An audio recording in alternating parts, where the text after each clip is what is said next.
večer in dobrodošli na 8. predavanju programskega sklopa Družabno-družbeno, predavanju ljubezni Ivana Cankarja. Z nami je literarni zgodovinar in zgodovinar profesor dr. gospod Igor Grdina. V Drami smo zelo veseli, da ste sprejeli naše vabilo. Hvala.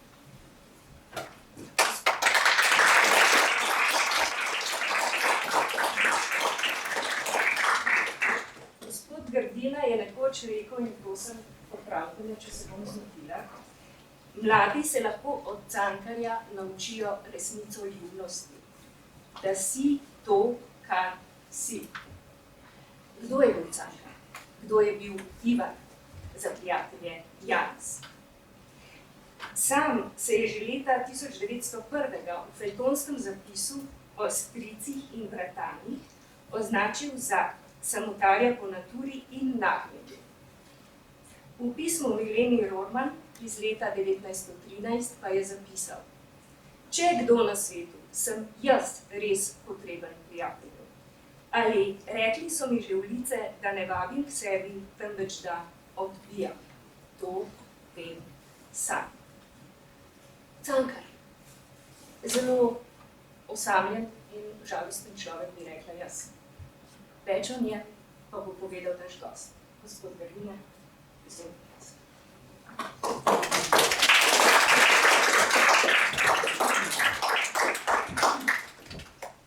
Hvala lepa za povabilo. Zelo čudno se počutim, ker nikoli še nisem nastopal na prireditvi, kjer bi bilo treba plačati vstopnino za to. Zdaj, sva pa dva invalida, pravzaprav tukaj gospa ima berglo, jaz sem pa dober glas, ampak vseeno bom poskušal izvesti vsaj približno tako, kot je treba. Naslov je Ljubezni Ivana Cankarja. In najbrž, da potem takem tudi pričakujete, da s tem začnem, čeprav je predavanje zamišljeno pač o celotnem Cankarjevem opusu in o njegovem življenju. Cankarjevo zbrano delo šteje 30 knjig. Živel je pa 42 let, 7 mesecev in 1 dan. Pri tolikšnem številu knjig, pri toliko napisanih vrsticah in pisanje je zagotovo osamljujoče in samotno opravilo hkrati. Njegovo zunanje življenje niti ni moglo biti kaj posebej zanimivo. Če si ogledamo samo zemljepisni prostor, kjer se je odvijalo, to je razmeroma majhen prostor, celo za tisti čas. Na severu je bil najdlje do Prage, na Rodenovi razstavi, drugače pa tam kaj ni živel. Bilo mu je pa mesto tako zelo všeč, da bi se kar tam naselil. Na zahod Gorica, Goriška Brda. Nikamor dlje pravzaprav ni prišel. Njegov duh seveda je. Kajti Ivan Cankar je zelo dobro znal francosko in dovolj dobro italijansko. Ko je opustil študij tehnike, postal bi namreč naj stavbinski inženir, ne arhitekt, ampak inženir, je poskušal nadaljevati oziroma začeti novo kariero s študijem romanskih jezikov. Zato se je leta 1998 podal v Pulj in se tam mislil v 3 mesecih naučiti dobro italijansko. Ugotovil je, da vendarle tako hitro ne gre, pa vendarle vemo, da je D'Annunzia prebiral v originalu Tako da je leta potem 1915 o njem napisal mogoče celo svoj najbolj žolčni tekst. Kako D'Annunzio ni umetnik. Na jugu Pulj, Sarajevo, mogoče še kakšen bosansko-hercegovski kraj, ki ga je obiskal 1909. leta, ko mu je nadškof Štadler poskušal preko brata Karla urediti neko službico v Bosni in Hercegovini oziroma administraciji. Bosna in Hercegovina je bila prejšnje leto priključena Avstro-Ogrski monarhiji in tamkaj se je dalo na nekakšnem Wild Eastu Habsburške monarhije napraviti kar dobro kariero. Plače so bile razmeroma dobre in če si imel takšnega pokrovitelja, kot je bil nadškof Štadler, bi lahko dobil službo. To brez skrbi, ampak je ugotovil, da to ni za njega. Torej, nadškof Štadler je bil vnet pristaš Antona Mahniča. Poznala sta se, njuni nazori so bili zelo podobni. Pa vendarle je bil tako širok, da je bil pripravljen zaposliti, pomagati do eksistence človeku, ki je razmišljal popolnoma drugače. Veste, tudi strankarstvo je takrat izgledalo nekoliko drugače kot kdaj pozneje. In na vzhodu se svet Ivana Cankarja končuje pri Šidu in enkrat je bil tudi v Pešti. Razmeroma, torej, majhen radius, srednjeevropski, niti ne celotna Avstro-Ogrska monarhija. In Pešta, Praga, to so pravzaprav samo res mimobežne stvari. Šid je druga stvar. Tamkaj so bili njegovi sorodniki in imate zelo povedne spomine na Cankarje izpod peresa njegovega bratranca Franca, to je brat Izidorja Cankarja, ki je napisal knjigo Žlahta. In zaupal marsikatero rodbinsko skrivnost. Tako da podoba Ivana Cankarja brez teh spominov bi bila precej okrnjena. Zakaj vam to pripovedujem čisto na začetku? Zato, da pravzaprav vendarle vidite, da teh 30 knjig v 42 letih, in prva knjiga je leta 1899, umre pa 1918, da to je terjalo preprosto svoj čas. Pisatelji kdaj seveda rečejo, da kaj pišejo zelo dolgo, ampak Ivan Cankar je v resnici visel nad kakšnim stavkom tudi nekaj dni. To za hlapca Jerneja odkrito tudi pove. Čeprav se tekstu samemu to pravzaprav ne vidi, ker hlapec Jernej je kot ulit iz enega kosa. Pa vendarle, če smo natančni pri pogledu, so pa eni deli res mojstrsko izdelani, še prav posebej recimo Oče naš hlapca Jerneja, ki ga je potem Karl Pahor v glasbu, kongenialno, in ki je bil še danes pred nedavnim prehud eksploziv za Slovenski državni zbor. Zakaj? Ker je tako sintetična umetnina. Zato, ker je Oče naš, pa je hkrati tudi revolucionarni tekst. In tukaj smo pri Ivanu Cankarju kot intenzivnem umetniku. vseh umetnikov je Ivan Cankar najbolj občudoval Fjodorja Mihajloviča Dostojevskega. Je nekoč rekel, da ko je prvič bral Gogolja in Dostojevskega, so se mu zašibila kolena, kajti če ljudje tako pišejo, kaj naj potem on pripoveduje.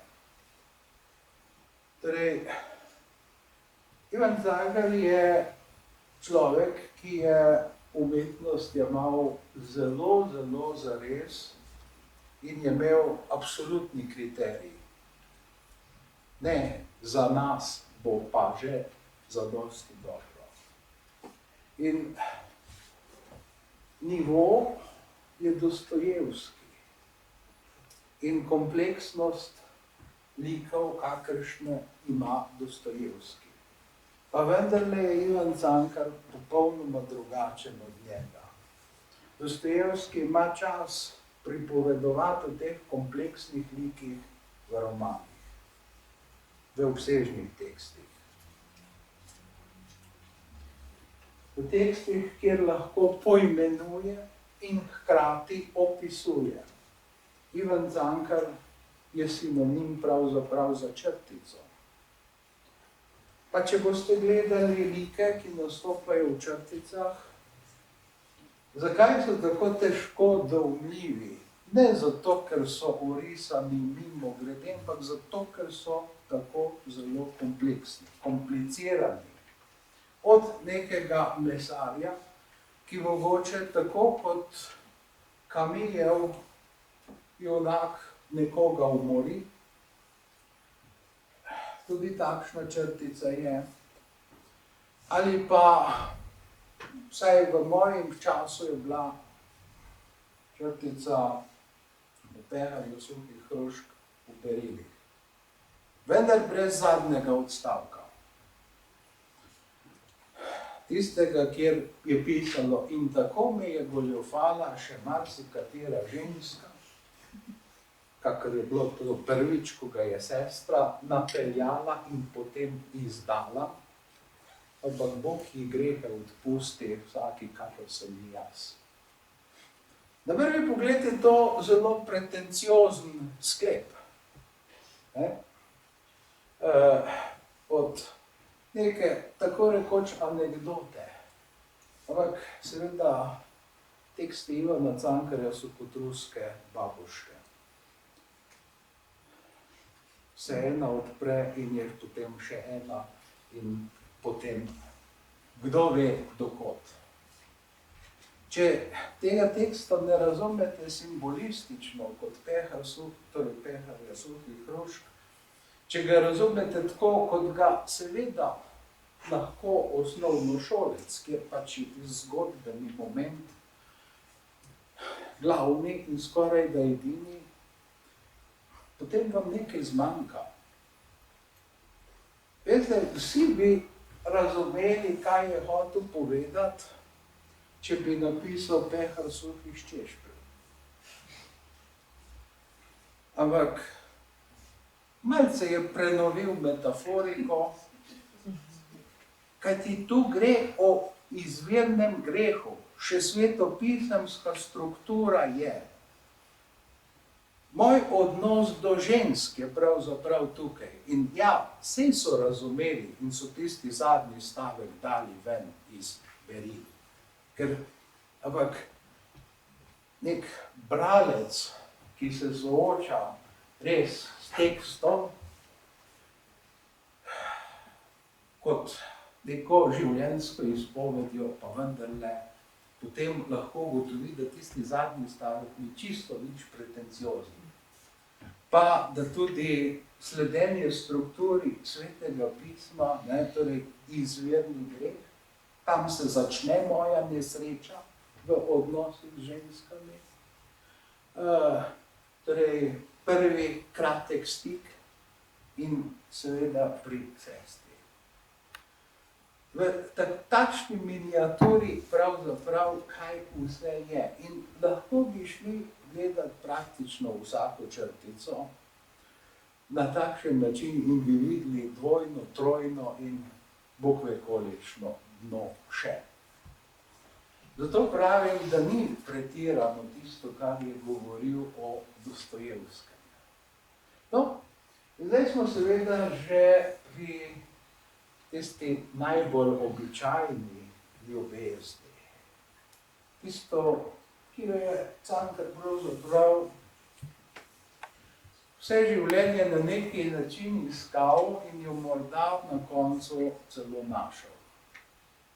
Kajti Mileni Roman je napisal, ko je bil zadnjič v Trstu, naslednjič greva skupaj in boš moja nevesta. Milena Roman je to, veste, da zelo zares vzela. Ker po Ivanu Cankarju zanjo ni bilo nikogar. Umrla je v duševni pomračitvi leta 1945, v tem, da je vzdrževala njegov grob ves čas. Pa seveda potem, ko je nastal grob slovenske moderne. In vmes seveda še marsikaj drugega. Pa vendarle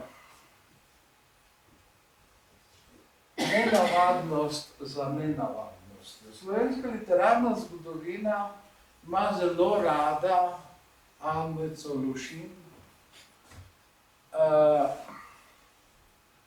Anico Lušin, s katero je od vseh ljubezni izmenjal res največ pisem. In nenehno berete, kako so ta pisma lepa in globoka. Bom rekel kot Ivan Cankar, berite še enkrat, pa boste videli, kaj je pravzaprav tam noter. Bodi takšna, kot je bila Hajnejeva ljubica. In ker odkrito ji pove, da je čisto v redu, da je ona tam v Ljubljani in on v Pulju.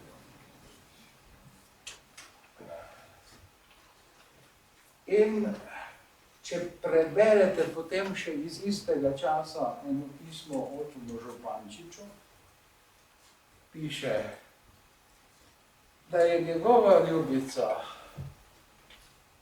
takšna, da mu piše tako neumna ali pa prismojena ali pa kakšno takšno pismo, da jaz sam ne vem, kaj bo iz tega. Ustavim se v Ljubljani za 14 ali 3 tedne in potem grem na Dunaj. Velika ljubezen, globoka ljubezen ali literarna ljubezen.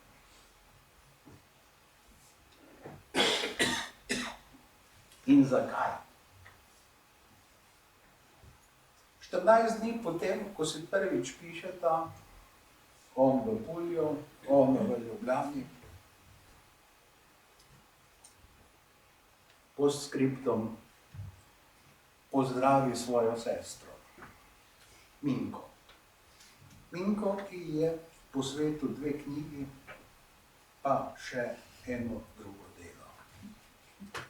Za srečo so vedno potrebni 3. Niso. Stvar je bila precej drugačna. Ivan Cankar je očitno potreboval nekoga, s katerim si je dopisoval, ki mu je bil blizu.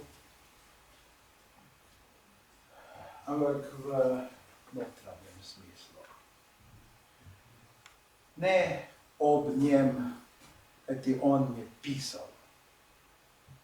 On je pisal in ko se je drugič poskušal podati na Dunaj, da bi študiral, in ko se je podal, da ni študiral, takrat je bil že polnokrvni pisatelj. Res je Ana ime enemu liku v njegovi zgodnji drami, torej v Jakobu Rudi. In res je, da je to deloma model Anica, ampak to je skoraj da poleg nekaj pesmi ves omaž njej.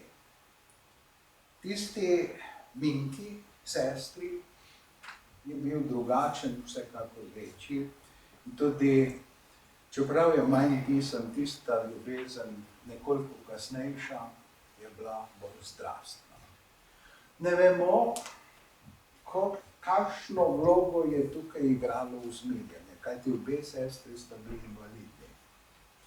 Anica je imela pokvarjeno roko, Minka nogo. Koliko je torej v teh zapletenih čustvih, res tiste čiste ljubezni, ki bi se podaljšala v erotiko, koliko pa še česa drugega, ampak pri Anici smo lahko kar dobro prepričani, da torej, če po 14 dnevih se spomne še na eno drugo, pa opisuje potem prejšnje ljubezni Anici, da je mogoče stvar precej drugačna, kakor literarna zgodovina in literarni zgodovinarji učijo. Pa je vseeno to lahko še najlepša slovenska ljubezenska korespondenca. Sam, zakaj je šlo, je pa malce težko reči, je odprto. Tako kot so odprti literarni teksti. Kajti značilnost vsakega velikega literarnega teksta je, da ga berejo lahko in se najde v njem zelo različni ljudje. Torej, če pogledate Hlapca Jerneja, to je Don Kihot v miniaturi. Človek, ki se odpravi urejati svet, žalostno konča.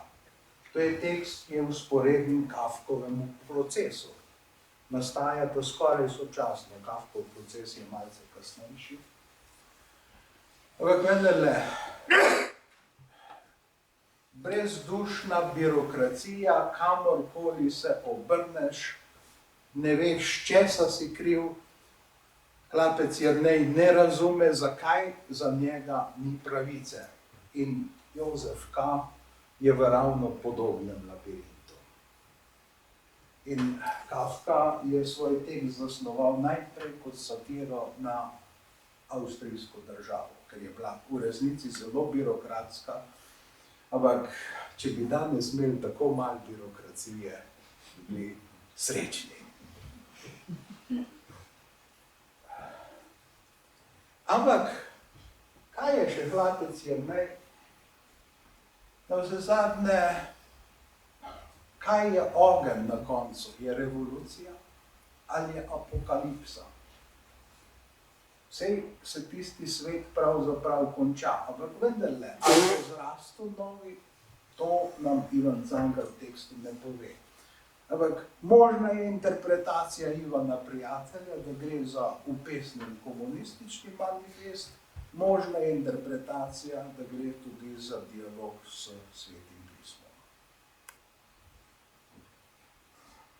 Tekst je odprt in čisto mimogrede 4 bistveno različne možne vzporednice, 4 bistveno različni možni vstopi v eno in isto besedilo. Besedilo, ki ga je Ivan Cankar imel za svojega najboljšega. Če bi se že moral odločiti za katerega. Ampak da se zdaj vrnemo k ljubezni Ivana Cankarja. V mojem življenju je ključ do tega zelo kompleksnega poglavja. Tam, kaj opisuje, da je prvič izvedel za žensko, kaj to ženska je, ko je videl neko ozkoobrazno damo v črnem na vrhniki. Če boste pogledali fotografije Cankarjevih žensk pozneje, boste videli, da so razen Štefi Löffler vse več ali manj izrazito ozkoobrazne, vsaj v nekem delu življenja. Torej tudi pri Anici Lošin najdete fotografije, ki so pač pod nekim drugačnim kotom narejene, pa mogoče se vam zdi, da drugače izgleda. Ampak vse druge, za katere so ohranjene fotografije iz tistih let, torej tudi za Heleno, ki je pozneje slikana, pa je nekoliko bolj polna, ampak obstaja fotografija njena poročna, kjer je izrazito ta Botticellijevski obraz. Ampak pri Ivanu Cankarju je to črnolas. Milena Rohrmann je temu idealu najbolj ustrezala. Ampak Ivan Cankar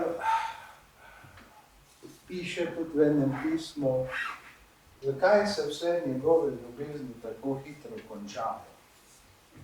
Ena kretnja je dovolj, pa izgine vsa čarovnija. Ali pa ena beseda. Kretnja ali beseda. On išče popolnost. Popolnost, ki jo je on sam nekje dosegel v umetnosti. On je vedel, da je popolnost dosegljiva.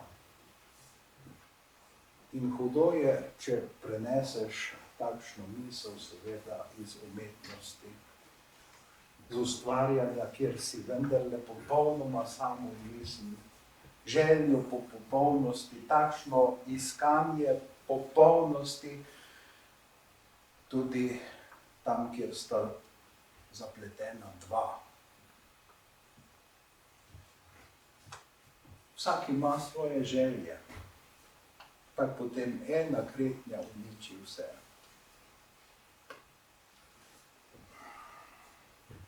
Pri Ivanu Cankarju gre za neko soigro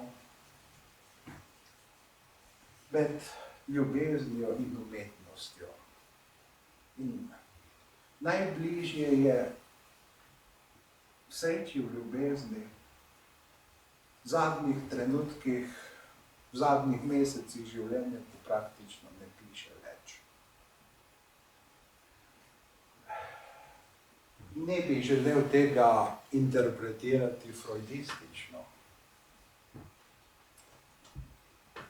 Čeprav Lois Kraiger pravi, da je Ivan Cankar vedel za Freuda, freudizem in za psihoanalizo. Zanimivo, to dvoje loči Kraiger v svojem pričevanju, ki je žal premalo brano, ampak imamo vsi dober razlog. To je vendarle 2x po 800 strani.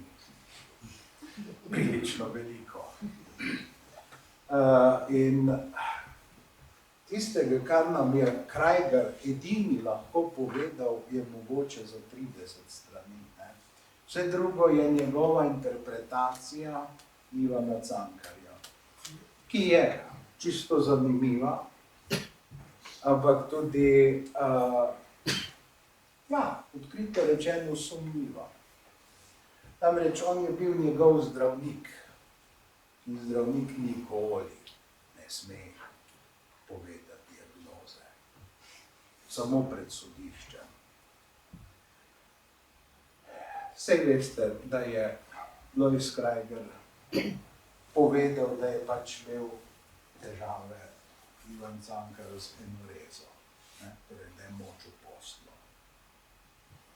Pa so šli slovenski literarni zgodovinarji Klöflerjevi, ki so bili v 50 letih še živi, pa so vprašali tam, ali je to bilo, pa je Štefka zelo energično rekla, da ni bilo tega. Razen, kadar je bil pač zvečer, potem, ko je bil utrujen od pisanja, je seveda rabil dovolj energije.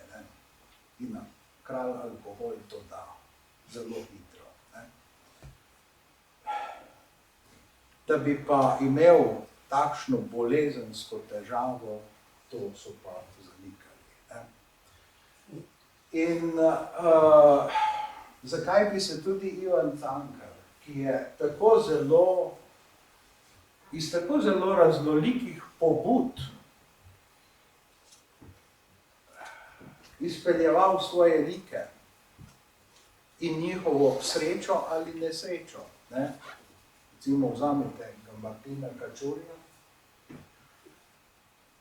ali pa torej Max v Kralju na Betajnovi mu je seveda podoben popolnem idealizmu. Samo Max je do konca takšen, do svojega konca. Ne? Kaj se pa zgodi Kačurju? A je kaj manj idealist potem, ko je zlomljeni idealist? In tisto je zelo zgodovinsko verodostojna slika. Prva dva dela romana se godita takrat, ko je treba, da si Slovenec biti posebej značajen, ker to ni dobro, te nikamor ne pripelje. Potem pa pridejo 80. leta, pa ta leta napravijo iz Ferjana, ne, torej prej zapitega in upogljivega neznačajneža, korenitega človeka, steber naprednega učiteljstva postane. Ne? In v resnici je to bilo tako, ampak Martin Kačur je pa vendarle drugačen. Ne? Da bi tukaj bilo kaj iz ljubezni, da bi bilo temeljno gonilo iz ljubezni, pa se še Anton Aškerc ni verjel, da pisatelji pišejo iz ljubezni do jezika. Ivan Cankar seveda toliko manj. Ali pa če vzamete pobude Jožefa Kantorja, so libidinalne. In če vzamete recimo Jermana, v tej galeriji likov ne boste našli freudističnih pobud. Ljubezni Ivana Cankarja je treba misliti na drugačen način, kot ste to delala psihoanaliza pa freudizem. Pa vendarle je tu duhovna dimenzija, ampak na Dunaju v tistem času je bilo zelo različnih predstavnikov znanosti v duši, torej zelo mnogo in sploh v Srednji Evropi. To je bila srednjeevropska specialiteta. Od tistih najobičajnejših špiritistov do doktorja Freuda, Adlerja in seveda Junga. Za mnoge danes ne vemo, pa so bili, pa recimo Weininger, Spolin značaj, ko je Freud rekel, da je za ukradenim ključem odprl velikanska vrata. Takšnih je bilo še zelo, zelo mnogo.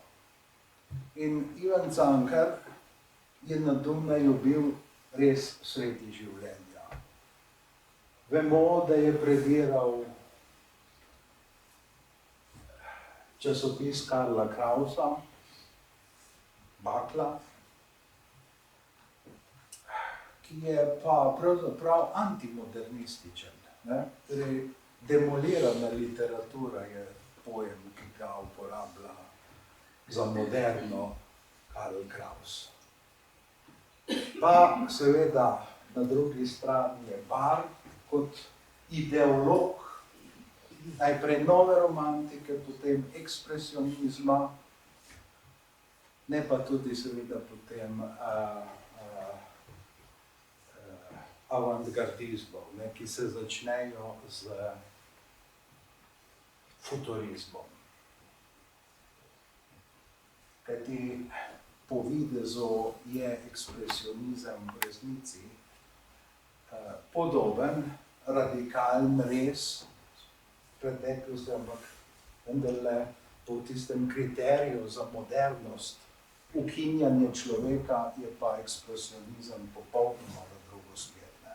torej ekspresionizem je krik duše. Torej, to je potencirana človeškost. Medtem ko modernizem avantgardističnega tipa je torej, ukinjanje človeka, ne, z viškom potem v strukturalistični misli. Ne. No, in če se zdaj spet vrnem k ljubeznim Ivana Cankarja.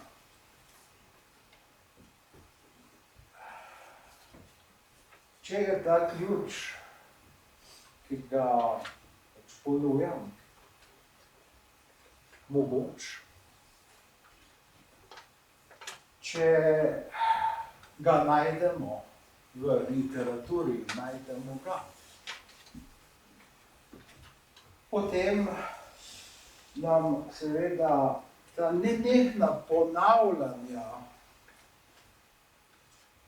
njegove nesreče v ljubezni ne delajo pravzaprav kakšne velike težave. Resna stvar je seveda bila s Štefko, ampak spet se vprašamo, kaj je tukaj še poleg morda ljubezni bilo, ali je bilo v resnici tudi usmiljenje. Ja, bilo je, zelo bilo je. Ivan Cankar je bil dober človek. Ko je morala pač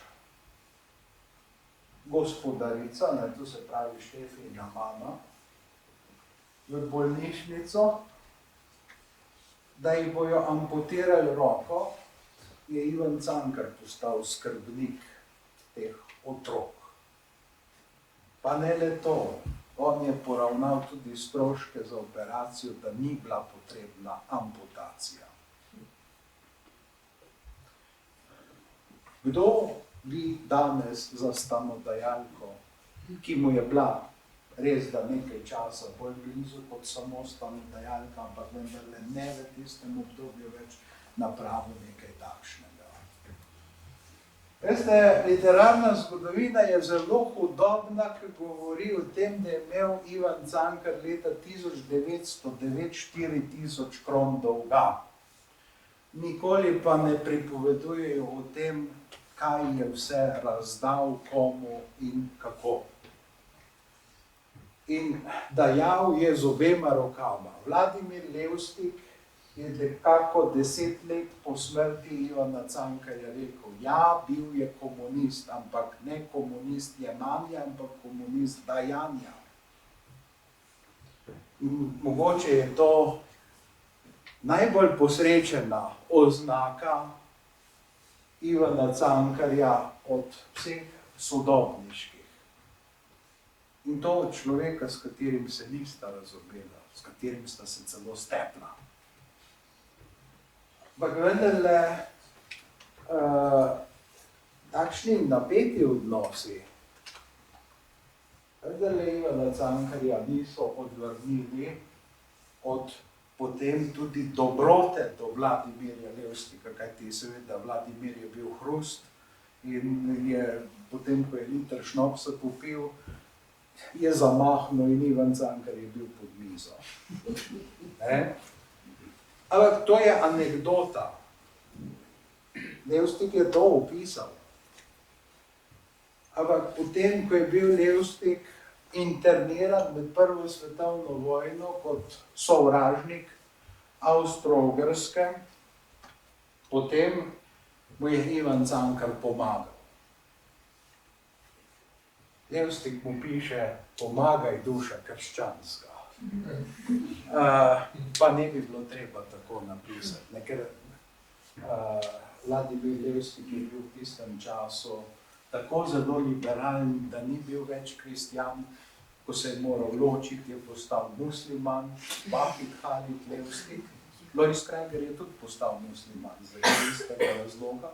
Očitno pravoslavna nista hotela postati, ker je bilo potem v Jugoslaviji to pač pripadnost najmočnejši cerkvi, sta pa vstopila v neko drugo, ampak Vladimir se je potem vrnil, ko je žena umrla, prva žena umrla, spet v katolicizem.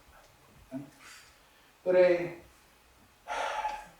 zakaj to pripovedujem? Zato, da ne obvisijo v prazno besede, da je bil Ivan Cankar dober človek.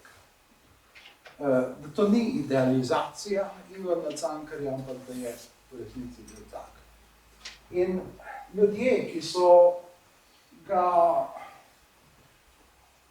po, recimo, drugi strani, ideološki, da rečemo tako, torej socialdemokrati, imeli za svojega, torej Henrik Thoma, največji intelektualec med socialnimi demokrati na Slovenskem, pa tudi Edvin Kristan ni bil, Šibak. Ti ljudje bi se morali najbolj razumeti, pa se niso. Torej, Thoma je hotel Ivana Cankarja ozdravljati. Celo je nekje skoraj da napisal, da je en zalumpan študent, ker je bil formalno na Dunaju, so ohranjene popisnice, je bil vedno prijavljen kot študent in vemo, kje je vse stanoval in nekaj časa je bival 200-300 metrov od Berggasse 19, kjer je Freud imel svojo ordinacijo in svoj znameniti kavč. Torej, kot nek odgovor na to je Ivan Cankar tudi napisal, da si ne dovoli takšnega govorjenja in pravi, videli ste me ob vinu in puncah. Nihče pa me ne vidi, ko pišem, ko sem sam. In tistega je bilo največ. In to piše tudi Ivan Kocmur,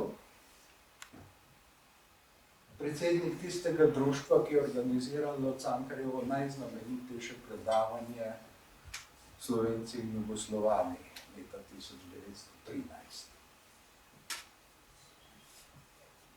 Piše, da Ivan Cankar ni bil posebej družaben človek, da pa tudi nikoli ga ni noben, če so ga že kam povabili, da bi kaj pojedli. Vedno samo na glaš. Slovenca bo rešil glaš, pa nič drugega. Ne? In večkrat sem predaval Ivanu Cankarju in vedno se je našel kdo iz publike, čigar stara mama je Ivana Cankarja videla ali pijanga ali pa fajtinga. Vsaj malo, ne? Vedno. Ampak nihče se pa ni pohvalil, da je njegova babica prebrala vseh 30 knjig zbranega dela Ivana Cankarja. Ker to je tisto, kar je Ivan Cankar zapustil prihodnje rojenim, torej nam.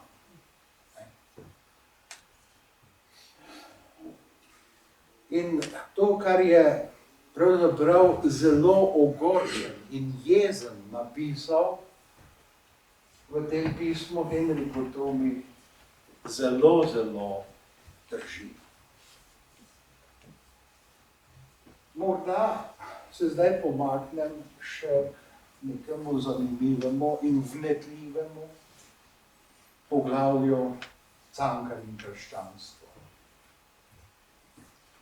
Mi vsi vemo, da je Ivan Cankar doživel nekaj groznega, ko je vstopil v slovenski literarni prostor. Anton Bonaventura Jeglič, knez-škof ljubljanski, avtor ene prvih bosansko-hercegovskih literarnih zgodovin, ker prej je bil pač v vrhbosanskem kapitlu duhovnik, torej Jeglič. Človek, ki se je očitno zanimal za literaturo, pa si je literaturo predstavljal popolnoma drugače kot Ivan Cankar. Je potem v svojem strošku pokupil 700 izvodov erotike in jo dal sežgati. To vemo vsi. Potem je prišla druga izdaja erotike, ki je bila precej drugačna v nekaterih delih. In potem je prišla tretja izdaja erotike v zbranih spisih. In kje to izide? Pri založbi katoliškega tabora. Finžgar piše v svojih spominih, da je prišel k škofu, Jegliču, in mu rekel, da bojo izdali zbrane spise Ivana Cankarja. V redu. Tudi erotiko bomo izdali, pravi Jeglič, v redu. Dostavi. Veste, takrat sem bil še mlad. Ni bil po letih mlad, bil je po škofovskih letih mlad. Ne? In je mislil, da bojo stvari nekoliko drugačne. Morda se je z erotiko potem ukvarjal in je morda celo opazil, da tu ni nobenega slavljenja greha ali kaj podobnega. Ni pa tudi obsojanja, je pa sočutje. Torej, te kupljive venere, ki jih Cankar tematizira, te po njegovem trpijo in njihova lepota je zlorabljena. To ni dekadenca drugače kot po motivu, ne? Da gre v ta polsvet, ki ga je recimo pri nas Paul Golja pa res poveličal v imenitnih pesmih. O Ester, o René, ne? Ki je za vsakega igralca strašen izziv, ker imate v imi veznik. In kako to interpretirati, to je res vozel. Ampak mojster to zna. Torej, Ivan Cankar ni tukaj in ni slučajno, da je svojemu bratrancu Izidorju rekel, da je nekoč se navduševal nad Baudelairejem, ki ga ni niti razumel. Ampak Verlaine, to pa je pesnik. In seveda Flaubert, to pa je pisatelj. Tudi tam, kjer je Flaubert najbolj dekadenten, ne, torej v Skušnjavi svetega Antona, torej Omahen objavlja v svojih spominih faksimile istega izvoda, nemškega prevoda Skušnjave svetega Antona, ki ga je Cankar podaril Mileni Rorman. Ne. To pomeni, da je ta tekst čislal zelo visoko. Postavljal zelo visoko, ker Mileni pa res ne bi dal česarkoli. S čemer se ne bi identificiral. Ne? In torej, Ivan Cankar in dekadenca, to je motivna sorodnost. Ja, to je tipično okolje za dekadenčne verze, ampak odnos do tega sveta pri Cankarju ni nič dekadenčen. Ni slavljenja, ni pozitivnega, to je oblika trpljenja. Pri Baudelaireju tega ni. In pri Pavlu Golji tega ni. In pri dekadentih resnici tega ni. Ali je bilo potem res tako zelo daleč do tretje izdaje erotike? Ne. Sej Izidor Cankar je lahko povedal gospodom, kako je s tem. In ja, Cankar pravi, ne, da je pri njih doma bila vernost, ne pa pobožnjakarstva. Da je bil ministrant, pa je zelo hitro vero izgubil, kar je pri ministrantih pogosto. vse do današnjih dni. In je potem iskal v različne smeri in kam je najprej šel, ja, k liberalcem. Ne? Torej, napisal je Sultanove sandale, eno najboljših aškerčjanskih pesmi. Ne? Sej vemo, zakaj gre. Ne? Torej, tako zelo se klanjajo sultanu ljudje, da niti ne opazijo, da sultana ni več na prestolu, da so samo še sandale. Ne? Torej, bolj aškerčjanskega motiva si pa res težko zamislimo. In ja, zgodnji Cankar, tisto pesnjenje še pred erotiko je v slovarju zelo aškerčjansko. Torej, ena pesem se začne: Vino pije doktor Anton Mahnič. Še štajerski akcent je, ne, na imenu. Ne. Pri Aškercu imate, ne, vino pije Oger Ferenc Tahi. To je ena satirična pesem o Mahniču, kako se bori s svojimi duhovi. Ampak Cankarja to ne zadovolji in ko on pride na Dunaj, je upojen pravzaprav z novo literaturo. Zelo važno se mi zdi, da vsaj na enem mestu omeni Maxa Stirnerja. Max Stirner je sinonim za anarhizem. Res je, da Stirnerja omenja v tem predavanju Slovenci in Jugoslovani kot zgodovinar, in res je Stirner napisal oziroma sestavil eno zbirko dokumentov o revoluciji 1848. Vsaj to je Cankar poznal, ampak ne vem, zakaj ne bi poznal edinega in njegove lastnine. Ne? Torej, praktično manifest anarhizma. Kajti Ivan Cankar je nekaj časa na tej valovni dolžini in se mi zdi, da tudi potem v socialističnem obdobju, če pozorno berete, kako se on socializem predstavlja, ni brez sledov anarhizma. Namreč, ko govori v Trstu o slovenskem ljudstvu in slovenski kulturi, Cankar potem razgrne, kaj se bi naj dogajalo v tem brezobzirnem boju ljudstva zoper narod, ne, z narodom razume etablirance, establishment, in napoveduje čas, ko bo propadla ta krivična družba. Nekje je ta, nekje pa je krivična družba. Lahko razumete, kot da je vsaka družba krivična. In to je zelo anarhistično. Celo, če pozorno berete, boste videli, da je to verjetnejše. Samo mi seveda smo pod vtisom tistega razumevanja Ivana Cankarja, ki se je pač po drugi svetovni vojni zelo zakoreninilo.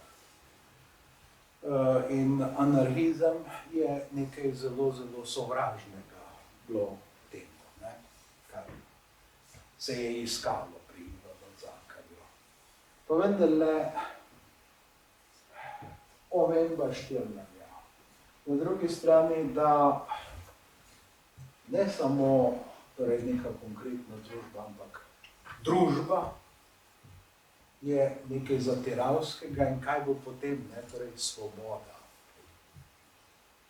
Družba in svoboda ne gresta skupaj. Sej vsi vemo, ne, jaz sem moral obleči obleko, kravate pač nisem dal gor, vi ste morali točno priti, pa bi mogoče komu ustrezalo 10 minut pozneje in tako dalje.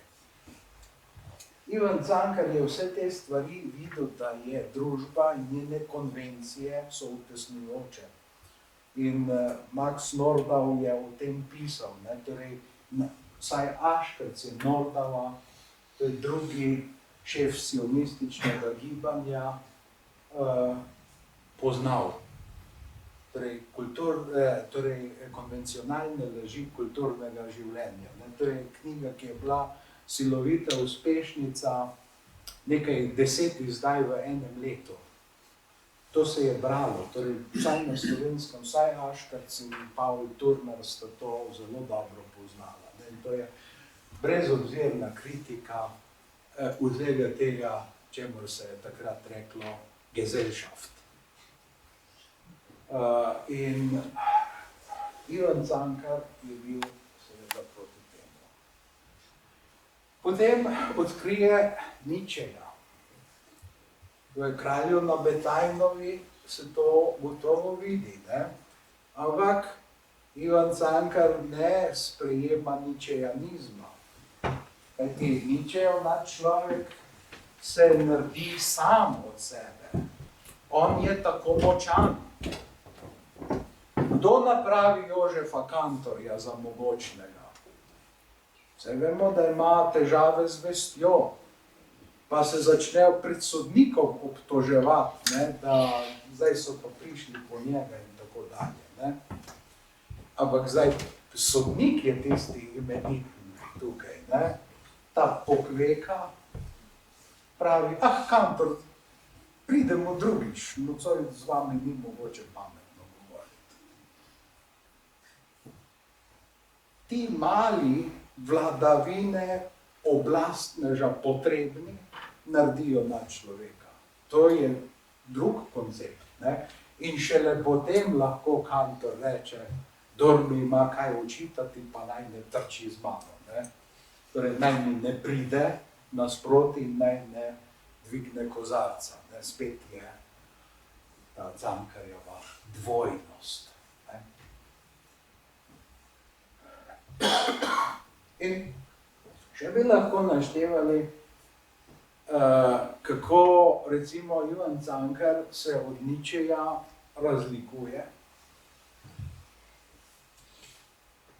Ne verjame v večno vračanje istega, ne? Ker to je temeljni Nietzschejev koncept, ki je pa Nietzsche razumel zelo dobesedno, pravzaprav, kajti takrat so se atome predstavili kot nedeljive, vesolje pa ena velika škatla. Ne? In nekoč se ponovi točno tista konstelacija, ki je enkrat že bila. Ne? To je večno vračanje istega. Ne enakega, ampak istega, dobesedno istega. Ne? V nekem drugem momentu.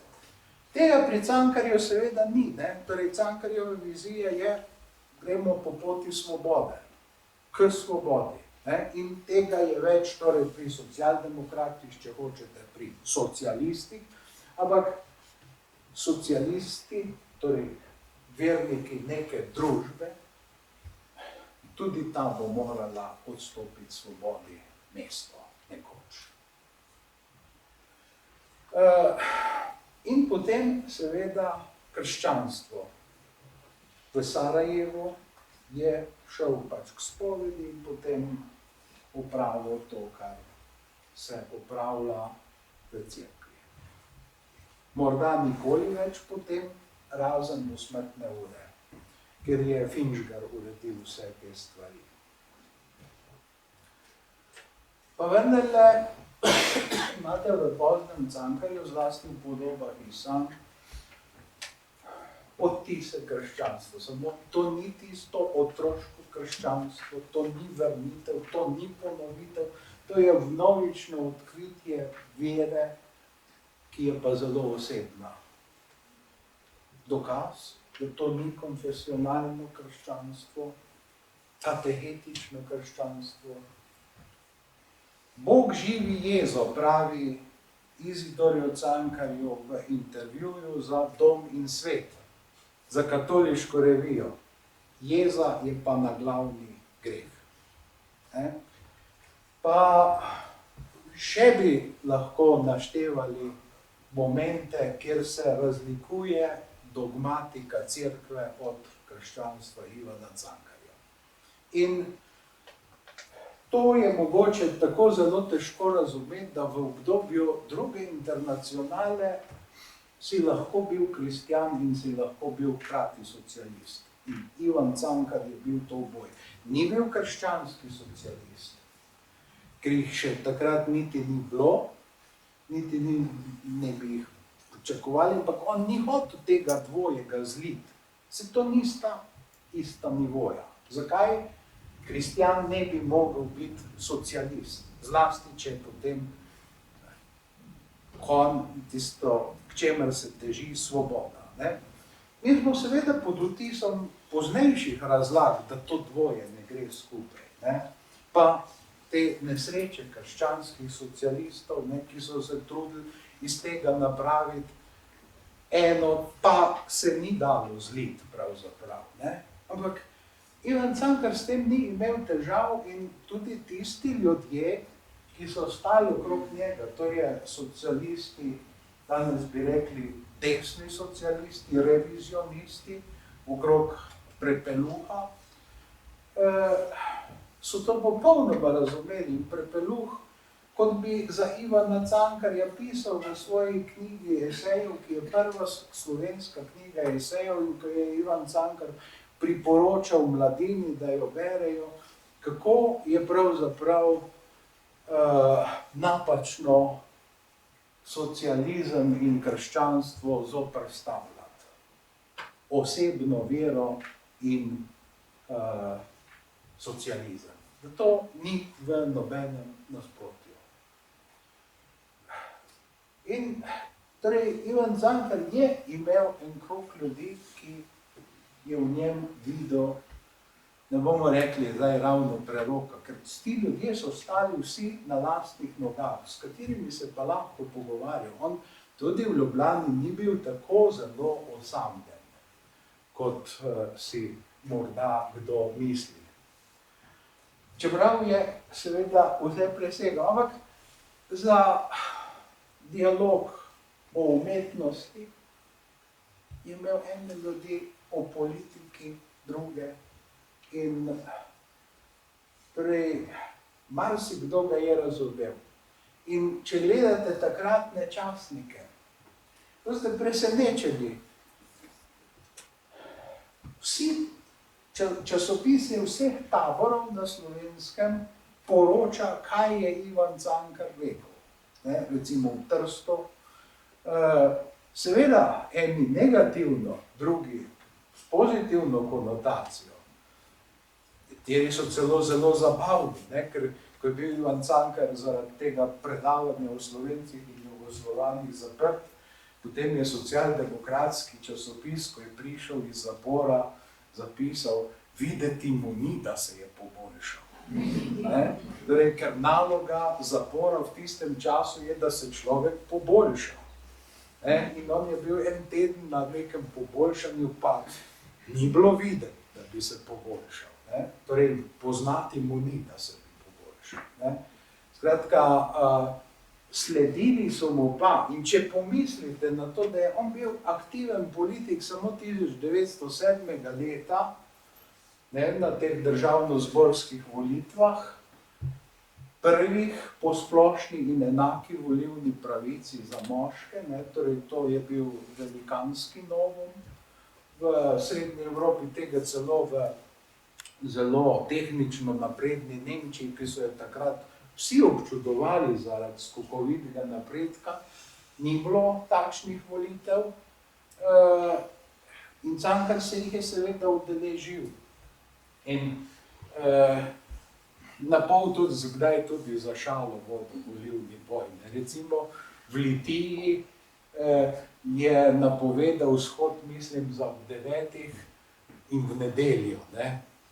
Pa ga pričaka okrajni glavar, to je bil skladatelj Viktor Parma, kjer mu je Cankar prevedel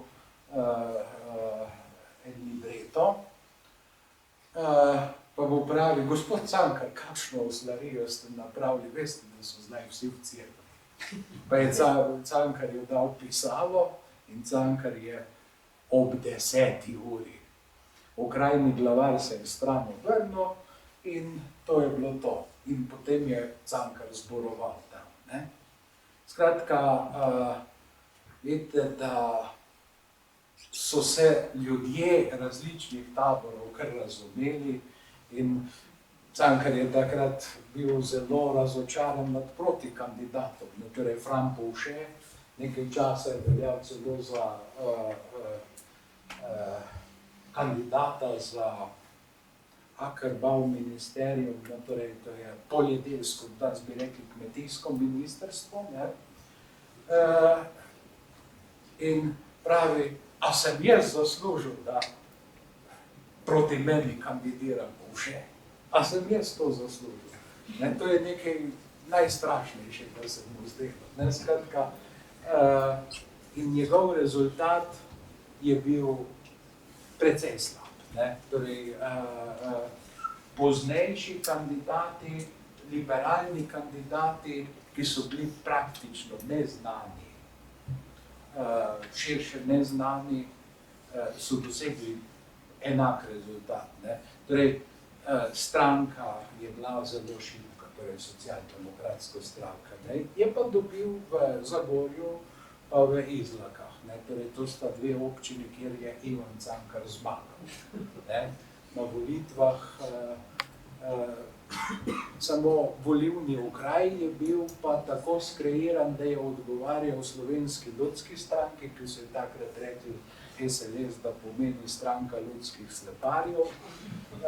In ta stranka je pravzaprav kot parni valjar mlela vse, ampak zakaj? Ne zato, ker bi bili Slovenci tako zelo pobožni ali pa celo pobožnjakarski, ampak zato, ker je ta stranka delala, zato, ker je malemu človeku nekaj ponujala, ker je organizirala v vsaki vasi prosvetno društvo, če je možno bilo še orlovsko, torej telovadno društvo, pa hranilnico, kajti v tistem času se smo brali kurenta, izseljevanje, ne?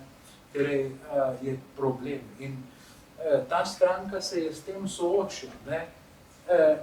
Delavska stranka je pa govorila zlasti proletariatu vaškemu, da so kmetje drobno buržoazni element, ne, ker pač delajo na svoji zemlji, pa čeprav je te zemljice pravzaprav ena flika. Ne? Zakaj bi bili kmetje potem tudi res za takšno stranko? Ne? Ivan Cankar je to razumel in se je z socialdemokrati precej hitro razšel. No? Niti enkrat ni plačal stranki članarine. Torej, to se je odkrilo in zdaj so ga pa vse skozi pa šteli za socialdemokrata in je pod to firmo tudi nastopil politično. Ne? Vse do konca, vse do tega zadnjega ljubljanskega govora, kajti po tem tržaškem obstajenju, pomlajenju, ne, in potem obstajenju, ki je pa zelo narodnjaški, pravzaprav, ne, jaz verujem v družino svobodnih narodov. Kaj je drugega kot to Wilsonov, tiste 14 točk in potem še 5 načel, ko je Wilson to dopolnjeval, kaj so zahteve bodočih zmagovitih sil. Ne. Skratka, in potem v Ljubljani govori praktično z enakimi poudarki o kulturi in govori o ženskah. Samo feministke bodo razočarane. Ne? On vidi kot žensko mater. To je njegova kvintesenca ženskosti. Ne? In tukaj se je pa tudi najbolj razlikoval od sodobnikov in s tem bom končal, da ne boste rekli, da zlorabljam vaše čudovito potrpljenje. Človek se dobro počuti za takšno publiko, kot ste vi. Ni težko govoriti. Torej, mati.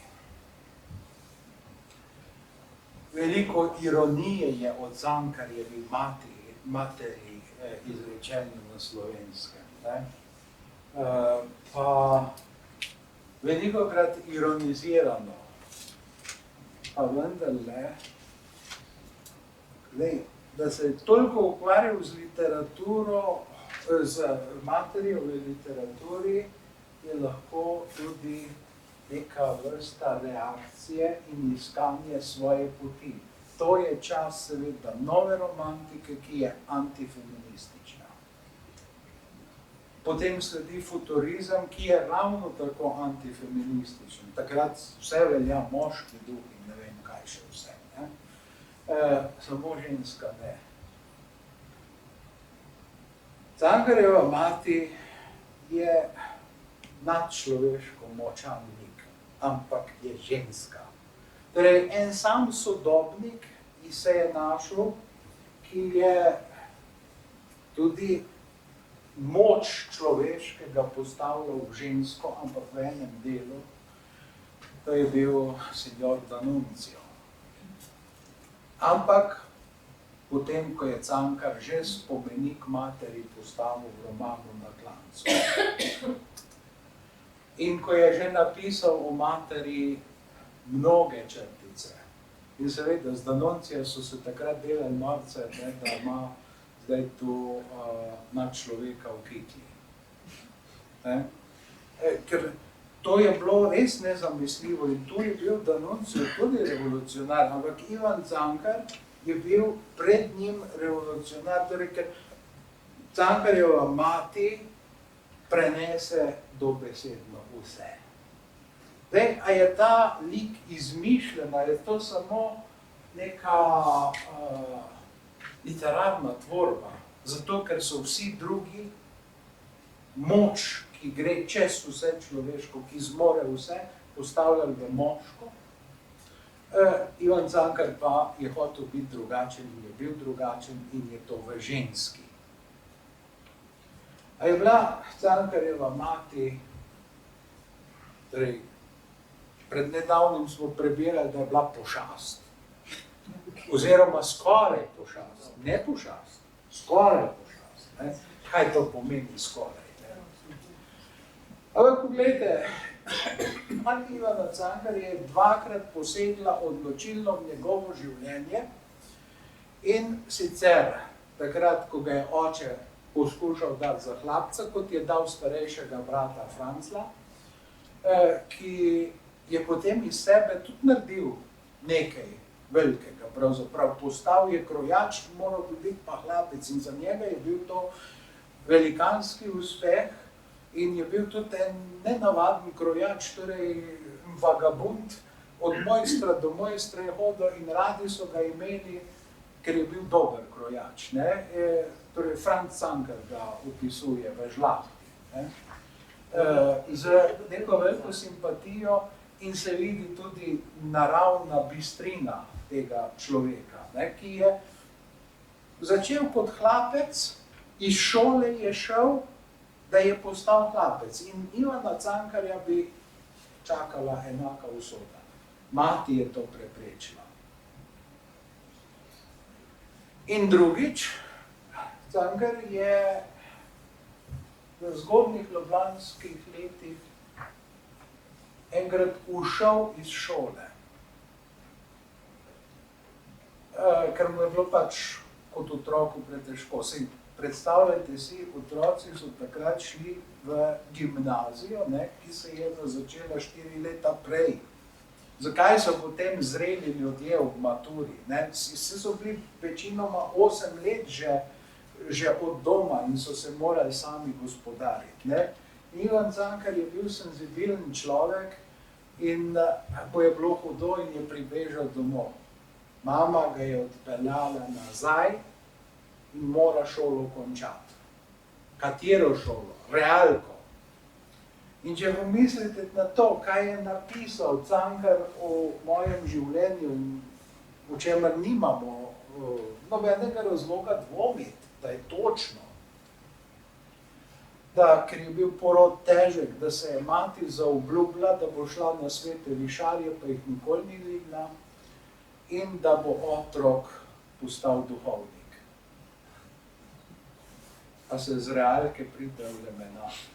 Ne. Vidite, to je Cankarjeva mama in je zaslužila takšen spomenik, da je Cankar pisatelj lahko postal, ne da je postal, ampak da je lahko postal, to je njegova mama zaslužna za to. Ki se je sama očitno naučila, zagotovo je znala brati, pa ni hodila nikoli v šolo. Ne? Ker prvo najstarejše Cankarjevo pismo je en sonet materi, pa piše, to berite sami. Ne? Pa potem tam je ena črtica, ne, da mu je celo poslala pismo in desetico. Ne? Torej bi znala celo pisati in kot avtodidakt. Ne? To je izrazito močna osebnost. Ne? Ampak seveda je bilo vse proti njej, pa vendarle Cankar si ni izmišljeval, ni samo iz nasprotja, ker drugi opisujejo močne moške in njihovo energijo, on pa žensko, samo iz neke opozicije, da je nekaj posebnega. Ne? Zdaj, čez v oklepaju še, kje se mi zdi Ivan Cankar najbolj poseben kot umetnik. V črticah iz tujega življenja. To so črtice o živalih. To je življenje, ki ga Cankar opisuje kot enako kompleksnega kot človeškega, vendar zločinska človekova roka poseže v to življenje in ga velikokrat uniči. To Ivan Cankar tukaj, ja, seveda govori metaforično o vsem živem, ampak govori tudi posebej o živalih. Samo dva velika avtorja v tistem obdobju govorita o tem živalskem svetu, en Maurice Maeterlinck, ne, o čebelah, pa o belih mravljah oziroma termitih. Ampak tu vidimo, da je to pravzaprav metafora za človeški svet, ker termiti se organizirajo, ne, mravlje so, to je človeška družba, pravzaprav, ne. In Anton Pavlovič Čehov. Ampak vendarle, Čehov je tukaj drugačen.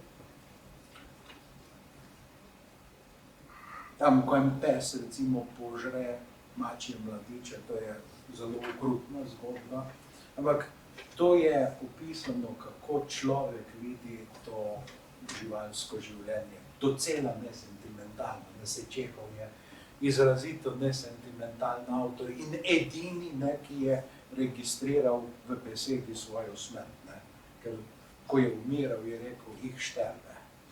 Ne, torej, ja, v jeziku, ki ga je komaj da znal, ne, torej nemško ni znal, dobro, ne, ampak to je edini človek, za katerega vemo, ne, da je v trenutku, tako rekoč smrti, še, seveda zdravnik je bil in vedel, kako je z njim.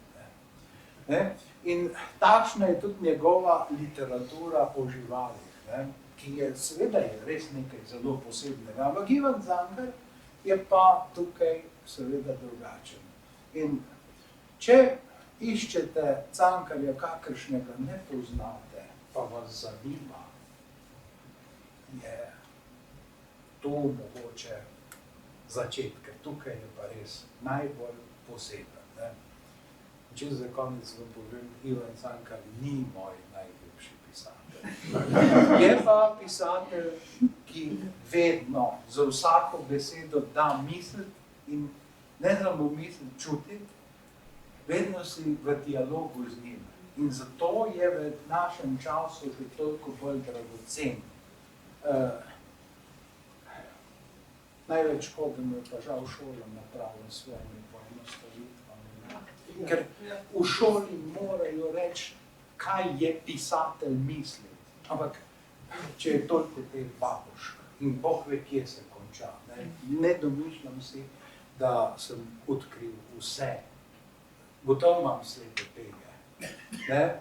In vsak bralec jih ima. Ne? Ampak Ivan Cankar je pisatelj, na neki način seveda tudi večni sopotnik. In ni naključje, ne, ko je Josip Widmar približno 10 let po smrti se odpravil v München z prevodom Cankarjevih novel in se oglasil pri nikomer manjšem kot Tomasu Mannu. In da naj Mann pomaga pri Fischerju, da bi založil Cankarja. In je dobil Josip Widmar pismo, da je priporočal. Knjiga ni izšla zaradi tega, ker novele niso šle. In Fischer je bil pač seveda založnik. Takrat v Nemčiji non plus ultra. Ne? Ampak vendarle Thomas Mann je to prebral in je mu bilo tako, da je priporočal. Ne? Ampak, veste, Slovenci kar na kolena pademo, če nek tujec nekaj reče. Ne, Cankar je vreden sam iz sebe in je eden izmed teh, ki so po pravici večni sopotniki. To, ko sem uspel nastrgati s spominom na Ivana Cankarja, zdaj se ukvarjam s Prešernom.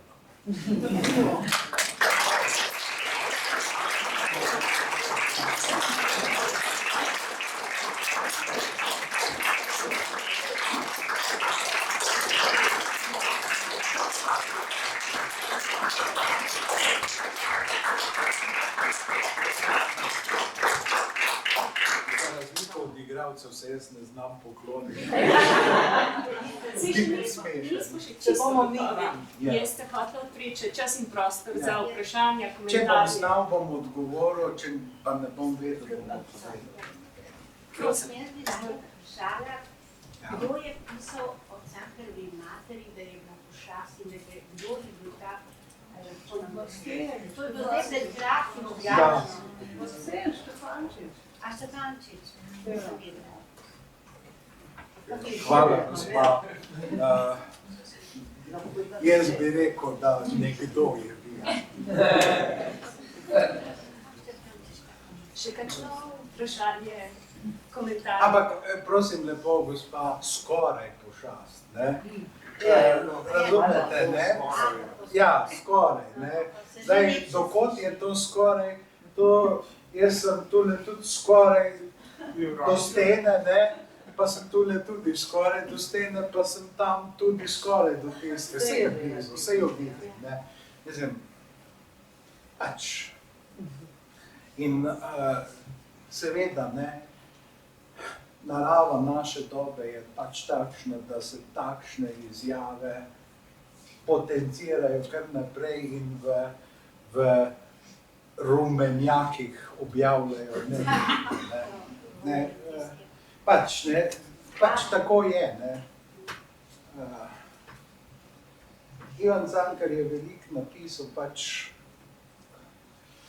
tako da moraš misliti, niso tako jasne formulacije, se pravim še enkrat, ne, njegovi karakteri so izrazito zapleteni, ne, tudi recimo stranski karakteri, recimo, ne vem, v dramah jih najdete, ne, ali pa, mislim, Jermana odigrati, to mora biti pa res hudo, ne, režiserji si ponavadi pomagajo, da izčrtajo tisti dopisani stavek, ne, blagoslov za novo življenje, ne, torej, ker je to res izrazito težko uprizoriti, ali pa hipnoza, ne, v Kralju na Betajnovi, ne, si ponavadi pravijo, da je tisto ponovitev Hamleta, ne, torej mišnica, ne, torej tam, ki pripravi kantorja Max, ne, da mori še enkrat, oziroma, ne, da se ignorira tisto mor. Tisto je hipnoza na odru, kako ćete to pokazati, uprizoriti, hipnozo, ne. In tu je cel kup vratolomnih problemov, ne, ali pa recimo pogledajte Hvastjo, ne, na koncu se zdi, da ta človek vsem odpušča pa je vendarle bolj trd kot župnik do komarja, na kolena bo šel. Ne? Župnik tega ne zahteva od nobenega. Ne, pač grešili ste, ampak zdaj bodite moji. Ne? Vas ne vprašam, kaj ste delali do zdaj, ne? Ampak Hvastija pa ni takšen. To je izrazito kompleksen lik, ne? Ni kar zazrt v tam onstranstvo pa tolažeč pa razumevajoč. Ne, je tudi zelo, zelo trd, ne? In to ni ravno glavna vloga, ne, v Hlapcih, ne? In potem to novo življenje, tako kot je Cankar v politiki v glavnem govoril o tistem končnem, ne, ni to. To je izražanje kot v petem sonetu pri Prešernu, ne? Soneta v nesreče, ne? Kakšna je smrt, ne? Tja, kamor moč preganjavcev ne seže. To, ne, to, ne. Ni tako. Nič ni tako več kot tukaj. Kaj je? Je sploh kaj? O tem ni besede, ne? To je tako imenovano negativno označevanje, ne? In tako Cankar govori recimo o tej končni svobodi, ni tako, oziroma v literaturi to povzame v novo življenje. In novo življenje, to je nekaj popolnoma drugačnega in seveda to je težko prikazati v eni sami repliki, ne, ker se potem marsikomu zdi, da se ostrina proti oblastništvu izgubi, pa se ne, ampak se cel tisti svet je pretekel zdaj za Jermana, ne, pa še mogoče seveda za koga, ne. Ampak pravim, ne, Ivan Cankar je izjemno kompleksen avtor, ne, in za misleče ljudi, za ljudi z izkušnjami, ki so kaj v življenju dali skozi. Takim govori, ima seveda tudi dela, ki jih lahko otroci razumejo, ampak vsi vemo, da se odraščanje podaljšuje, ne, in stalno tiščati tiste tekste, ki so res zapleteni, ki mogoče ne nagovarjajo, to naša šola v resnici dela narobe, ne, ampak kaj je lažjega kot šimfati čez šolo?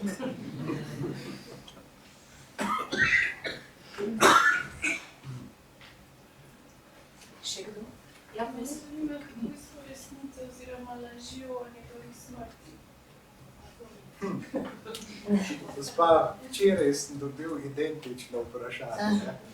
Res, očitno to ljudi zelo vznemirja, ne, pa bom moral razočarati spet, veste, v zapuščini Lojza Krajgerja so ohranjeni izvidi, pač Cankar je padel. Ne, torej padel je tule kaj Kongresni trg 4 je bila najprej, zdaj je pa 5, ne. Torej, tam so stopnice gor in so stopnice dol. In Cankar je bil v tej hiši nov. In ne vem, zakaj ne bi bilo mogoče, zlasti, če je bil pač iz neke Prešerne družbe, se vračal. In to so zadnji dnevi Avstrije, ne. Torej, ta padec je moral biti tam 27. 28. oktobra, ne. 29. oktobra 18 je razglašena Jugoslavija, ne. Na istem trgu.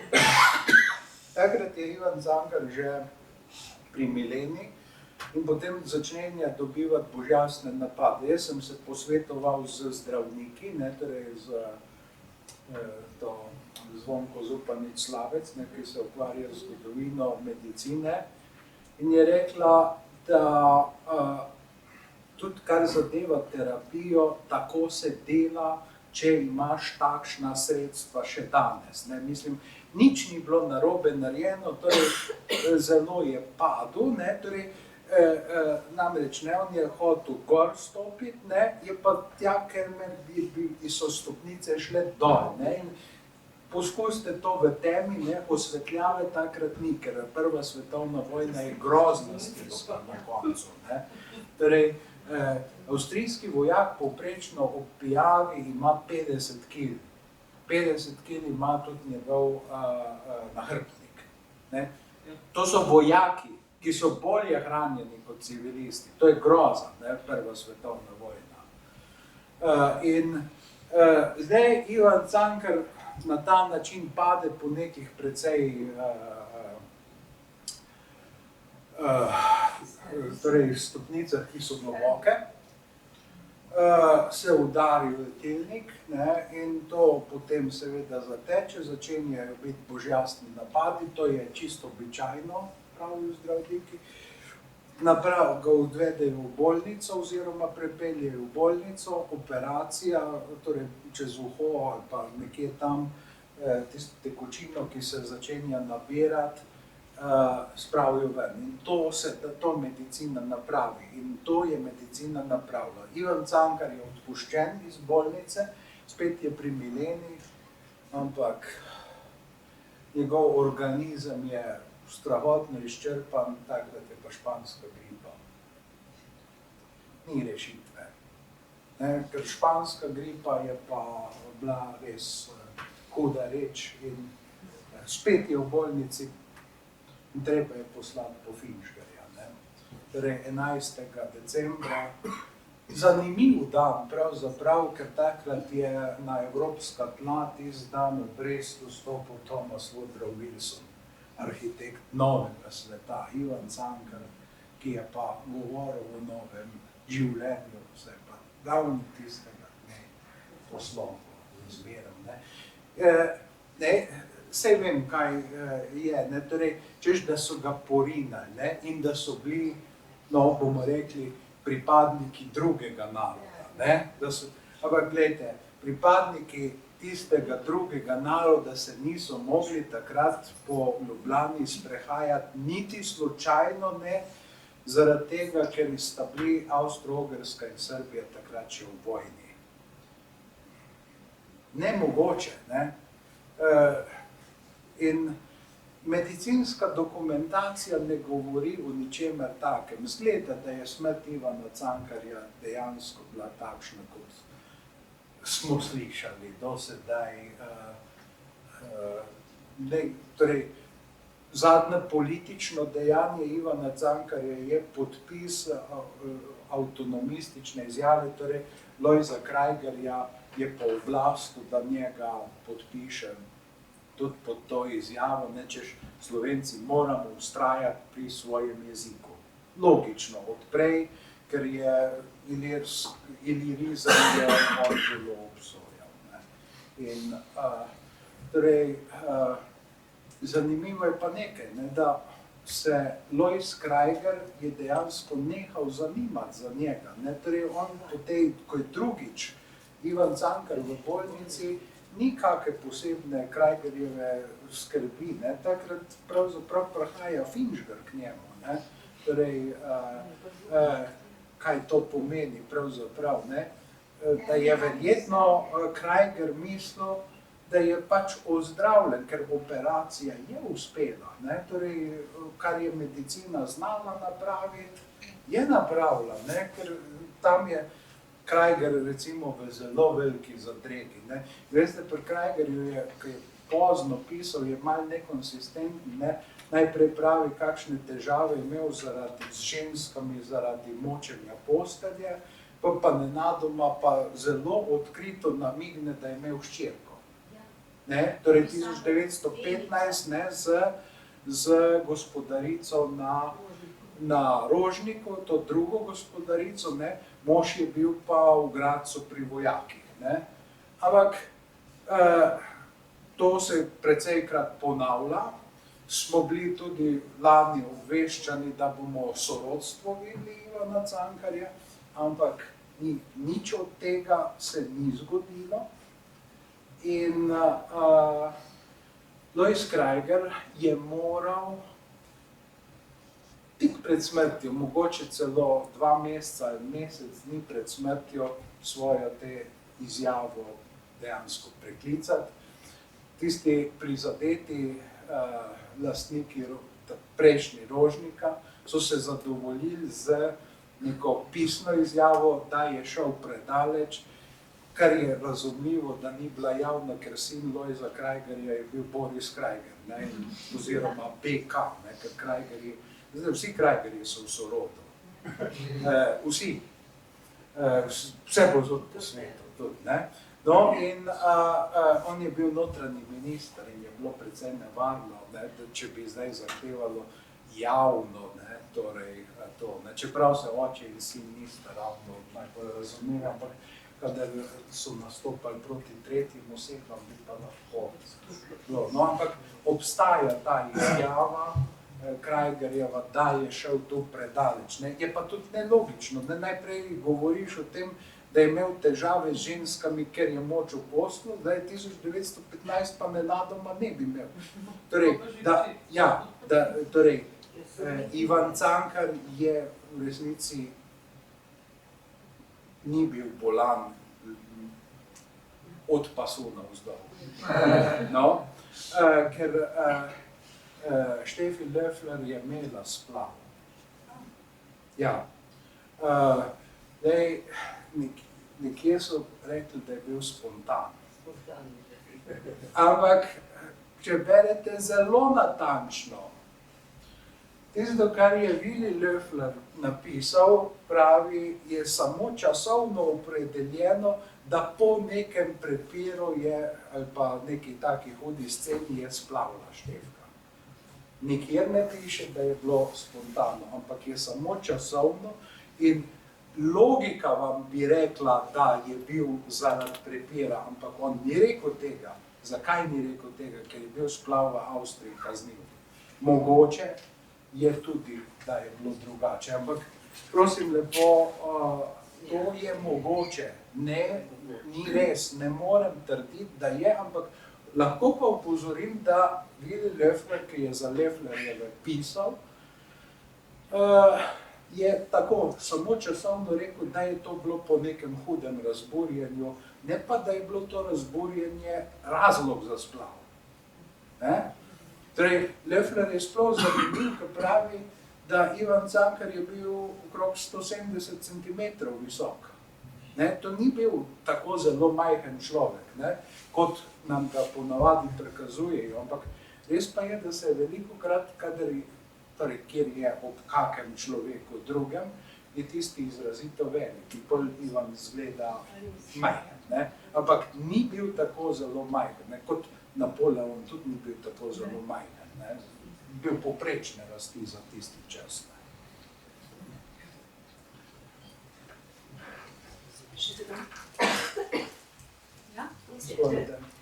Jaz vem, da vi tudi libreta pišete. Pa me nekaj zanima, kjer libreto je prevedel? Dva libreta je prevedel. Oprostite, no, ne smo Torej, ena opereta francoska je Klaričinih 40 dni oziroma Klarica na manevrih je imela, skladatelja sem pa pozabil. Pa je pa za Parmo je pa L'antica canzoncina. To je Viktor Parma je svojo tretjo opero Stara pesem, je iskal libreto, to je strašno zanimiva štorija, celo s časopisnimi oglasi, ampak tega ni znal takrat napraviti nihče, ne. Pred 100 leti bi jaz prosperiral. Tak pa, ne. Torej, in potem je Parma vse stavil na eno karto, odpeljal se v Italijo in naročil libreto pri Guido Menasciju, soavtorju libreta za svetovno uspešnico Cavalleria Rusticana. In on mu je nekaj pač napravil in zelo liričen libreto, jaz mislim, da ni slab, dramaturgi pa jamrajo, da je nikakršen, ne. Ampak potem je v Zagrebu bila premiera, tam je August Harambašič prevedel, no in Ivan Cankar je pa pojel za ljubljansko premiero in je bila zelo uspešna, ne. In verjetno zato je tudi Parma kot okrajni glavar Cankarju pomagal. Ne. Skratka, ta libreto, ki ga je pa prevedel za tisto opereto, sem pa objavil v zgodnjih številkah zgodovine za vse. Mislim, da je to zadnji Cankarjev tekst, ki še ni bil prezentiran. Ne. Cankar v eni črtici pravi, da ne zna brati not. Ne bo držalo. Ne bo držalo, ker so vse zelo pravilno podnapisane, torej izvirnik je pa francoski, ne. Samo francoski, ni prek nemščine prevajal. Ne. Tudi že takrat je znal dobro francosko, ker na Dunaju je srečal, kakor pravi Albert Čiro, ki je napisal silno zanimive spomine na par srečanj s Cankarjem, kot tudi omahan, ne. No, in tam pravi, da je Cankar jim je povedal, tema dvema dijakoma, Široko pa še enemu, da je nekoč srečal neko damo, ki je veter ali kaj pač lase zmrščil. In Cankar kot kavalir je rekel, da dama pa že takšna ne more biti. In potem sta prijateljevala nekaj časa.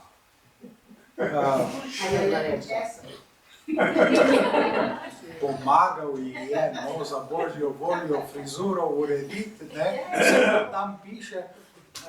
Jaz to začenjam svojo knjigo celo s tem dogodkom, zaradi tega, ker to, da je imel neko damo iz najvišjih dunajskih slojev, je pa velikokrat govoril profesor Reisner, to je oče te srednje tehniške šole, ki je še po drugi svetovni vojni nekim razredom predaval silno star in je govoril pač o Cankarju tudi. In to so mi dijaki pripovedovali, ki je generacija mojega očeta. Sem preveril še pri drugih, ne samo pri očetu. In Reisner, ki je bil dober prijatelj. In tudi ena zanimiva zgodba je, Marija Reisner, torej žena, igralka je bila, prva Ana, 3 pisma so samo ohranjena, 2 nista čisto nič zanimivi, ta tretja je pa takšno, da te res sezuje. Namreč Cankar govori tam o samomoru. Morala sta se veliko boljše poznati kot samo za 3 pisma. In ona je pol leta 20 tudi napravila samomor. Torej, kaj hočem s tem povedati? In je bila tudi Cankarjev tip ozko obrazen, ne? In Reisner je govoril s tem dijakom o tem, da je marsikaj moral popustiti, ampak vedel je, kdo je Cankar, ne? Reisner je bil pa liberalni politik, pa pedagog, pa fizik, pa ne vem kaj še vse. Skratka, pri Cankarju, ko odprete karkoli, je Pandorina skrinjica pravzaprav. Kar je čudno, ne, pri človeku, ki pravzaprav v glavnem piše. Ker v resnici več kot pol časa tega zrelega življenja je Cankar moral pisati. Ne gre drugače, ne gre drugače. Pa še na roko piše, ne? Ja, ovim ročnim potem. Torej, pisam je zdaj za 5 knjig, niso še vsa, ne? Torej, gledajte, o samomoru pač ne govoriš nekomu kar tako. Teh pisem je moralo biti še veliko več, ne? Ampak je morda profesor pač samo povzel zgodbo in so Cankarji pač veliko pustili, zato ker je bil Ivan Cankar. Ne, kot je rekel, ko so ga primerjali s Tolstojem, pa je rekel, ker Tolstoj je veljal takrat za umetnika številka 1 na svetu, ne Dostojevski, ampak Tolstoj. Tolstoj, jaz sem pa Cankar. Tudi proti Tolstoju je on nekdo. Tudi je bil samozavestni. Gotovo, da je bil samozavesten. vedel je, zakaj je na svetu, da pripoveduje, da piše. Umetnik.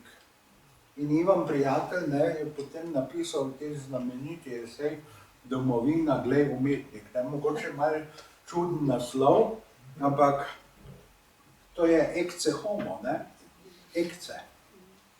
Glej, umetnik. Se oproščam, no res. Precej bogi. Mentolovi bomboni pa mrzla voda pomagajo, bolj ste kot Ali ne znate polarni topel vedi. čaj dati? Voda se že, mi smo v ponudili vse svoj. Jaz stanujem na Parmovi ulici, igrala sem pa na violino Viktorja Parme, ki jo podaril mojemu tastu. Ja. Je bil zelo, on je imel plek muziko v Litiji. Jaz sem pa 3 librete Parmove prevedel, ker so nemški. Ampak Joj, dajmo k Cankarju. Še kaj, ker če ne bi se vam res lepo zahvalil, pa še enkrat. Lahko še posebej. Izvolite. Je Ivan Cankar kaj pisal o pijači, o alkoholu, kako je doživel. Najbolj hecno zgodbo vam zdaj lahko povem. Torej, moj kolega, zgodovinar Stane Granda, Dolenjec od glave do pete in vinogradnik, trdi, da cvička sploh ni bilo. Da je cviček, trd namiguje pravzaprav, da je cviček izum obvezne oddaje po vojni, ki si dal kar najslabše. Ampak, prosim lepo, Ivan Cankar govori velikokrat o cvičku, razmeroma velikokrat, da je to bilo isto vino kot danes, ali kaj drugega, to sicer ne vemo, ampak ja, govori o tem. Ima tudi eno zanimiv črtico Ponesrečeni feljton, ki tematizira pisanje feljtona v gostilni.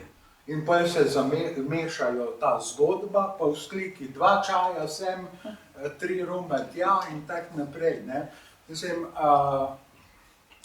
zelo moderna črtica, pravzaprav, tematiziranje akta pisanja in potem še neka zgodba. Skratka, in potem obupa nad tem feljtonom. Torej, avtotematizacija. Torej, glede, pisatelj mora biti do neke mere samozavesten v tem smislu, da ima kaj povedati. Saj toliko imenitne literature je in da danes še ustvarjaš nekaj, ja, ker to ni poklic kot eden izmed mnogih, to ni služba. To je poslanstvo. In če gledamo tako, potem pa da še pripoveduješ o sebi in brez zavor in brez zapor. Ja, torej, ne smeš se bati drugih ljudi. Ne zmoreš streči. In Ivan Cankar je te kamrice svoje kar globoko po svetu, v svoje sorodnike. On ima eno črtico, ko govori o očetu. In ni to preprosto mati svetlo, mati je seveda vedno svetla, jasno, ampak oče bi bil pa temen. Ni res, ni popolno nasprotje, je kontrast, pa je samo ena črtica, ampak vidimo tega njegovega očeta v vsej telesnosti in tudi vsej duhovnosti. To je leta 14, takoj po smrti očetovi nastalo. Torej, ni se bal, mislim, gledajte, do taš prihaja zdaj pri sorodnikih, ko kakšen pisatelj kaj napiše, pa je čisto fikcijsko.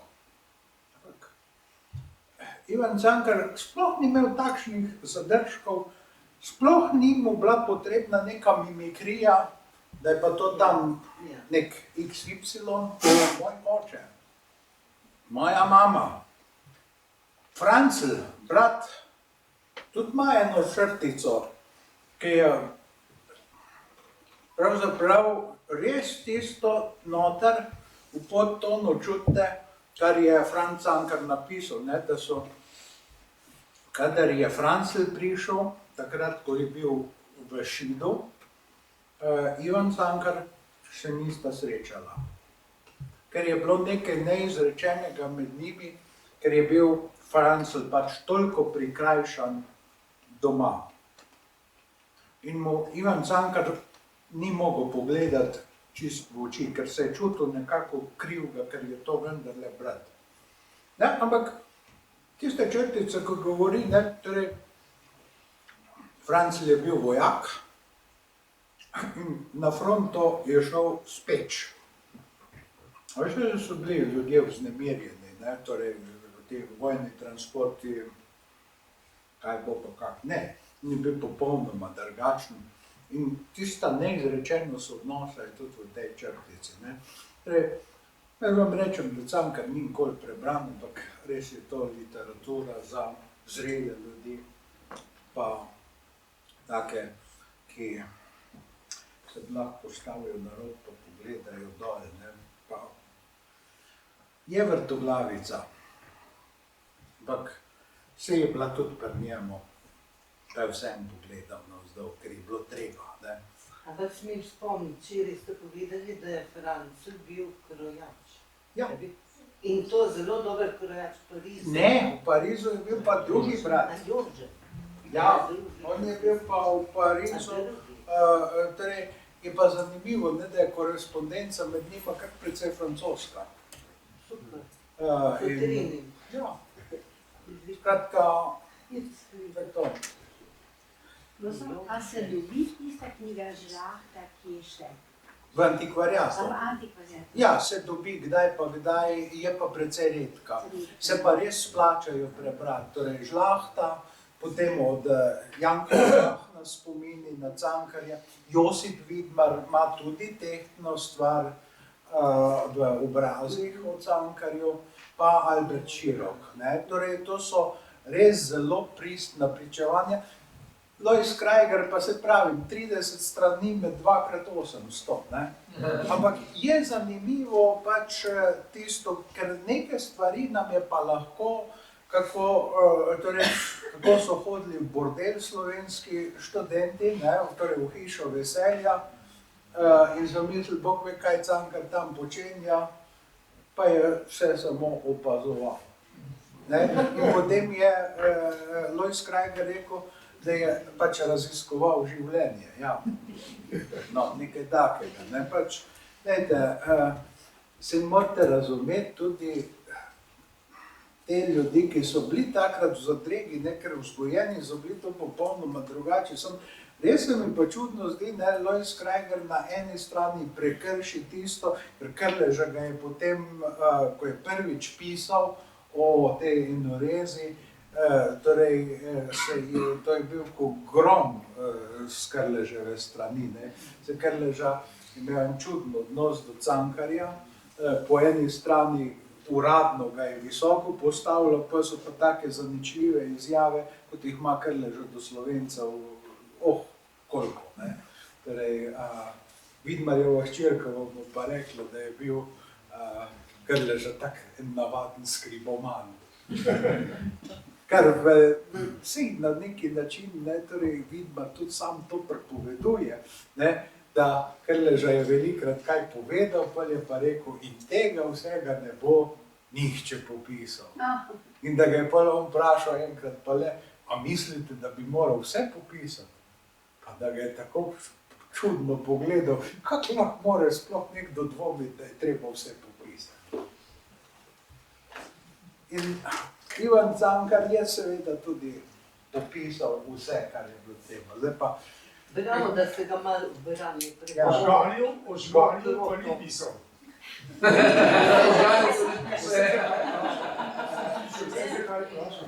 Ja, zakaj? Ker žgalje pivci so posebna zvrst alkoholikov.